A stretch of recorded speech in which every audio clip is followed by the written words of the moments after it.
So coming back to virtuous cycles of improvement, I think I want to go to another view within here first. So it's going to be right here, right there.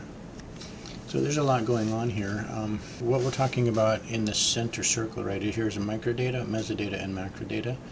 Here's a definition of what microdata is. This is student clickstream data where you get 1,000 events per hour. Student real-time clickstream data, and these are the 6 things that we can use that for. Real-time, it's sort of the formative end of the spectrum. Identifying knowledge components, metacognitive and self-regulative learning, affective states. We can interact with that state level here, whereas mid-spectrum you're looking at your constraints. What is it that affects the affective states in the real time? So at meso level you have, it's like mid-spectrum data where it's right in corpora. You're basically looking at the cognitive functioning, not so much at the real-time knowledge. And you're detecting behavioral engagements. You're looking at constraints and processes more than you are at just reacting in the moment. And then macro level data is more summative data, which is just going to inform macro systems, multi-year, long spectrum stuff. But anyway, all of that is actually rising out from the student data. It's actually coming, some of it's from instructor and mentor activities and stuff like that. But what we're looking at, if you think of this as like an onion, and here's your core, is the data that's arising from student behaviors, which informs the second level, which is your theoretical level. And then that propagates out to your development teams. And really this is science of learning, universal design, project management, instructional technology, software development, domain expertise, and instructional design. So what we're trying to do is have this virtuous cycle of improvement.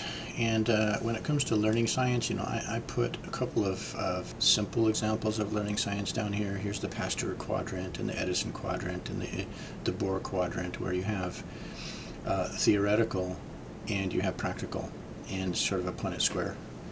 I also put some cognitive science down here, which I have up here also in the theory-driven level. We're building our systems based on some kind of testable hypotheses, some types of theories. And then the student management system is what collects this micro, meso, and macro data, and it delivers that into our data analytics. Now the reason I colored these in 2 different colors is because your student information system and your learning management system, the technology for that does improve over time, it changes over time, and it has to be updated over time to prevent it from becoming obsolete. And I would say, whereas it used to be 7 years, it's probably down to every 5 years now that you really have to be on top of your code, or your systems are gonna become outdated.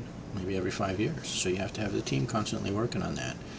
But with data science and analytics, we're talking 6 months. Every 6 months you have powerful new capabilities and tools at hand. And we want to talk about a few of those. But I separated these out. But anyway, the point is that your analytics of this data is going to come up here in the bottom level, and it's going to inform. It's going to confirm or disconfirm or somehow inform your testable hypothesis. And based on this, then this system, all of this system, I know it's a lot in one place, but what we're doing is we're going to be designing the learning experience. We're going to be collecting data then. We're going to be analyzing the data, refining our theories, and we're going around again. And this is where automation comes in. We want to automate the diagnostic and prescriptive learning. We want to automate curriculum improvement, and we want to inform and automate instructional interventions. And this is all, we're trying to automate this. And really, why are we trying to automate? Are we trying to make teachers obsolete? This is often a fear. But no, what we're trying to do is drive the teacher's attention down to where they can have a more powerful impact.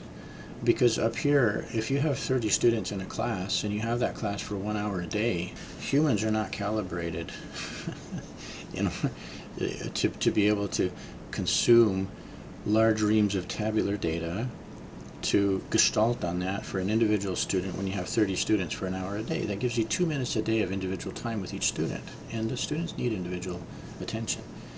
And with AI, we can provide more of that. But what that will do is it will drive the teacher's attention down into study skills, attitudes, and motivations, as where the upper academic skills, language skills, you see this becomes more automated at the top here.